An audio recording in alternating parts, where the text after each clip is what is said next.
Yo, check it. This is about to get deep. I know it's been a minute, but I'm about to touch on a topic that I know ain't nobody talking about. So just know, I'm the first one to put this out. And if anyone else does after this, and they already knew about it, they're part of their system because they kept it a secret. So I'm gonna try to keep this simple and explain this from my perspective. So I explained several times how we're trapped in a system of energy exchange. And the stock markets is literally our lifeline.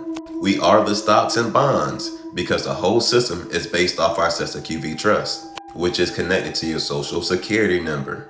So the CQV Act of 1666, out of all numbers, which is the number of man, states that if you don't claim yourself alive by the space of 7 years, you're considered lost at sea and you never made it through the birth. This alone proves the war in heaven because they are coercing us to join their legion of the dead, which are the corporations, hence your social security number. Anytime you use your social security number, you are creating a security, which is a fungible, negotiable financial instrument that holds some type of monetary value. This is the credit. The agency that regulates the security is called the United States Security and Exchange Commission, in short, the SEC. It was created after the Wall Street crash of 1929 to enforce laws against market manipulation. So basically, they crashed the markets on purpose and came back acting like they're their saviors. This was really created to make sure no one else can take over the markets besides them. Also, knows a year is not too far after they took over during World War I. And it's called that because it's a war of the worlds, meaning the war in heaven. And we both should agree that heaven will be a different type of world. And again, this is more proof of the war in heaven. And it's the same war we are in today. We never won. Go watch my video, History Repeating Itself. I show you all kinds of proof of this happening. Financial securities document a certain monetary value. It refers to the stocks and bonds, which are negotiable. As I said before, we are the stocks and bonds. So again, the whole thing is based off of us. So I'm gonna keep this simple. Just look at equity as a positive value and look at debt as a negative value. But derivatives comes from the underlying value of an asset. Now this is when cryptocurrency comes into play. There's something called an ETF, which is considered a financial instrument. ETF is short for Exchange Traded Fund, but I like to call it the Electronic Trust Fund. It says when you invest in an ETF, you get a bundle of assets you can buy or sell during market hours. In cryptocurrency, market hours is 24 hours a day, so it never closes, meaning you can trade anytime. Now look at these differences. This is how they're controlling everything by not giving people chances. See, with ETFs, you don't have to have a minimum. Let's just say you want to work with a bank or something, and they say, hey, we need a minimum of $25,000. And you know a lot of people ain't got $25,000 just throw around. And then on these, you can buy or sell immediately during market hours. Like I said, that's at any time.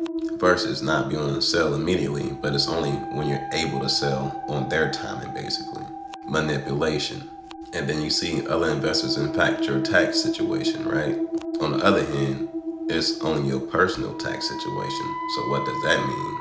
It places everyone on a level playing field when it says individual. So all the corporations can gang up and try to, climb the ladder. This will be opening the door for us to take our power back if we know what they're doing. So on Fidelity, I want y'all to know is they call ETFs are only an investment vehicle, a wrapper for their underlying investment. Let's say the market crashes and you got 10 whole Bitcoins. You could possibly lose it all because it's not on the records. It's basically an IOU because we use United States dollars, which is debt notes, to buy it in the first place.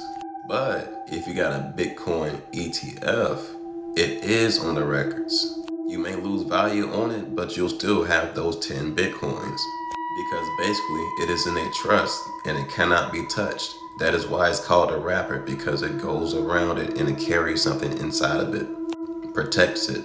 For instance, Lilith, Queen Elizabeth, how she stole everything and put it in a trust. This is how everything is being passed down through her family. Meanwhile, we still never claimed ourselves as alive under the CQV Act of 1666. So she's been claiming our unclaimed property while we get nothing.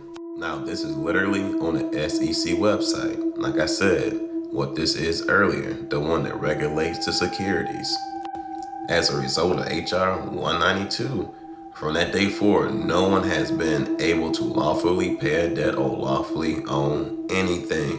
The only thing one can do is tender credit in exchange for debts, with the debt being perpetual. So basically, they're saying we're giving them our credit to be in debt forever.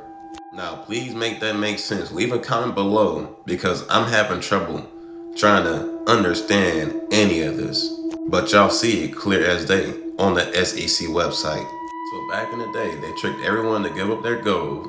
After that, they started forcing people to accept that the bank's going to transfer our credit into automatic debit.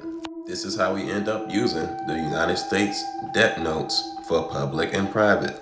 Obviously, if it says debt on it, it has no value. It's an IOU. This is how they tricked us all, and they're trying to do it again. If you don't wake up, you'll be trapped in their system because it involves the nanotech and the hot sauce 19. Because when y'all hear about the blockchains, they are talking about us and the DNA they mix them with in order to have the data stored. I made plenty of videos about that going in deeper details. But anyways, it connects to the cryptocurrency and that will make you their slave forever.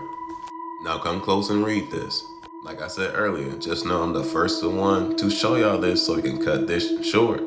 Exchange Traded Note, the ETN, is a debt security issued by a bank, backed only by the credit of the issuer. So basically, this is a new debt note that is the exact same thing as the United States dollar. Like I said, they're trying to run the same scam over again. Now I want y'all to come closer and read this now. If you made it this far, you're a real one. You've seen what's going on. You see where it's created at in May of 2000? Israel. Like I said before, it means Israel. Is Isis, which is Queen Elizabeth, who is Lilith. Ra, which would be Alexander. And El, as in the Elohim. And the leader is Jacob/Yakub. They issue the financial instrument for Tel Aviv. 25 leading corporations in Israel. So imagine the same people that was running the previous slave system is trying to put a whole nother slave system on top of a new system. Y'all gotta wake up. As y'all can see, in 2006, Barclays Bank took the credit for developing the ETNs. Obviously, to throw people off from Israel. Again, ETNs is like an IOU, like our money or buying a regular Bitcoin. A debt security versus real credit, like buying a Bitcoin ETF or bonds. So check it. If Treasury bonds finances this triangle GOV, but the GOV buy all the Treasury bonds using debt notes backed by Treasury bonds. So basically they're funding themselves and we're held balancing their books. Meanwhile, most people are tricked to pay taxes because they think they're funding the GOV. The same corporation with limited funds because they can print a limited amount of money and stealing our credit out our CQV trust by using our social security just to live in large. Like I said, they're doing the same thing. BlackRock Bitcoin ETF hits record volume over 1.3 billion, second day in a row. Just in case you don't know who BlackRock is, it's the world's largest asset manager and it buys the ETFs from its own company. How does that make sense? Now here's BlackRock's largest investments.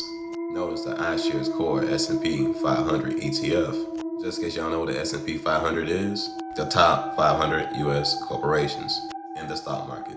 So like I said, an ETF is like an electric vehicle. So there's an ETF for all these corporations already. What does that mean? They can transfer everything from the stock market into the crypto market overnight, like I've been telling y'all. Like I literally just showed y'all proof. Barclays took credit for the first ETN. But yet they encourage people to enter a system that they know that's about to crash. Again, this is clear proof.